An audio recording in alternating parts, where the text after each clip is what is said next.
Hey, welcome back to Codecrafted Pro. Python and Java are two of the most popular programming languages today. Python is known for its simplicity and readability, while Java is celebrated for its platform independence and robust security features. But which one is better for you?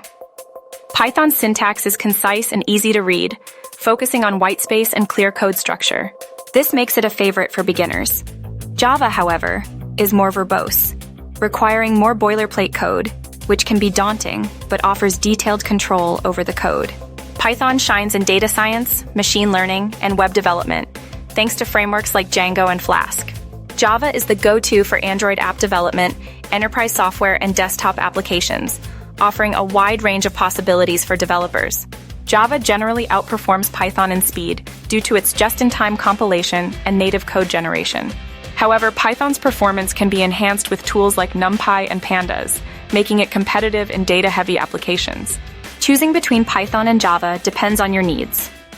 For ease of learning and data-focused projects, Python is ideal. For versatility and a broad application range, Java is the better choice. Consider your goals to decide which language suits you best.